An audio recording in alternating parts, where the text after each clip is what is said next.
of Abraham. Sarah sends her away, and Hagar is pregnant with Abraham's child. And God comes to her. And you know what name he uses when he comes to her? He uses the name El Roi, El Roi. And what does that mean? It means the God who sees me. So here Hagar is filled with this anxiety. She's filled with this worry. And God comes to her and he says, Hagar, I'm El Roi. I see you. And then you look here, for example, at the story of David.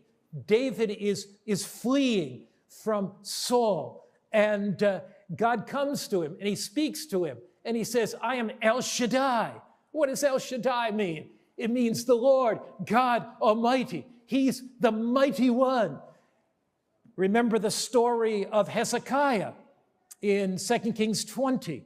God comes and speaks to him, but he doesn't use the same name for God. He uses Yahweh Rapha, the God who heals. He's the God who heals you. He can heal every emotional hurt. He can heal the brokenness of your heart. He can heal the physical afflictions. And then Abraham is about ready to offer up his son. And where the English version says, God will provide, you know what the name for God is? It's Yahweh Yireh. The Lord will provide.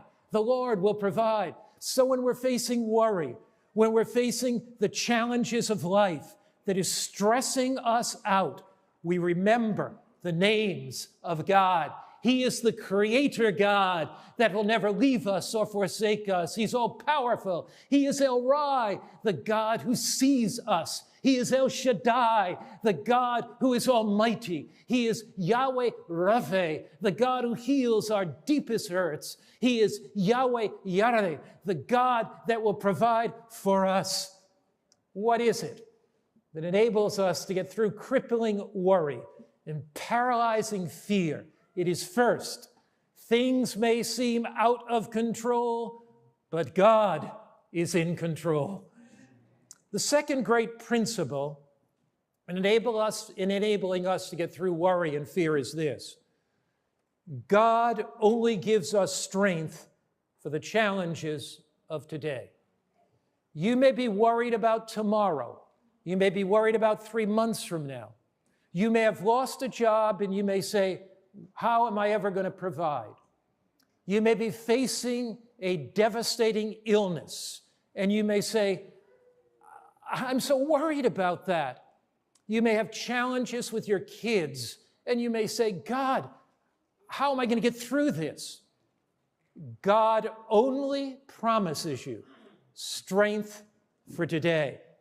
He'll give us strength for the challenges of tomorrow when tomorrow comes. Deuteronomy chapter 33, verse 25. God speaks to Israel, and he says, your sandals shall be iron and bronze. They're wandering in the wilderness.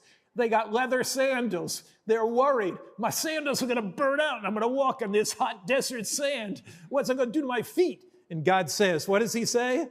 Your sandals, verse 25, will be iron and bronze. So if your sandals are not going to wear out 40 years. As your days, so shall your strength be. Don't you love it? As your days, what? So shall your strength be. God does not give us strength for tomorrow today. He gives us strength for today. You might remember the song. You remember the song by Mary Jane Wilkin, One Day at a Time, Dear Lord? You remember that song? You know, Mary Jane Wilkin was a country western songwriter. She was in Nashville. She, in fact, discovered Chris Christopherson, the singer, and wrote many songs for Chris.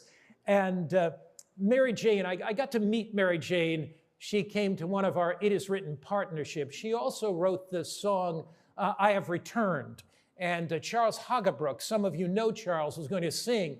And Mary Jane Wilkin came to Charles and she said, if anybody that could record that song, Charles, I want you to record the song. So she came. She was living not far from Gatlinburg, Tennessee, and she came to hear Charles sing and was so incredibly impressed. Well, she had gone to the top of the music industry. But something was desperately missing in her life. She wasn't writing religious songs at the time. She was writing more country western. And she had this desperate emptiness in her heart and soul. So Mary Jane Wilkin was traveling in rural Tennessee, and she drove by a little country church. Now, she had her new Cadillac, and it was a little chilly in Tennessee, and she had on her fur coat, and she was bedecked with all this expensive jewelry. And she pulls into this little country church parking lot. And as she pulls into the parking lot, she stops there, gets out and says, I'm gonna go into this country church. I feel so empty, and walks in, and the pastor is there. She walks in, with bedecked in, the epitome of fame and wealth. And she says to the pastor, Pastor, I'm missing something in my life. I feel empty.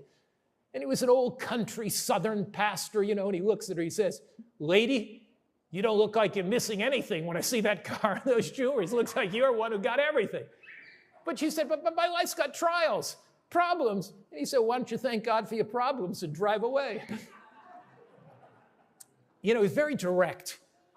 Mary Jane Wilkins says, I drove home that night thinking about all of this, the emptiness of my life, thanking and praising God, my worry, my fear, my needing strength. That night she sat down at the piano and filled with a sense of anxiety about the future, deeply concerned about this feeling of emptiness in her life. She writes these words, one day at a time, Jesus, that's all I'm asking for you.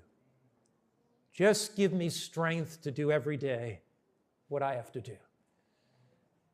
One day at a time, dear Jesus. Don't allow your worries and your fears to strangle your joy. God will give you strength for today, and when tomorrow comes, God will give you strength for tomorrow. God gives us strength for today.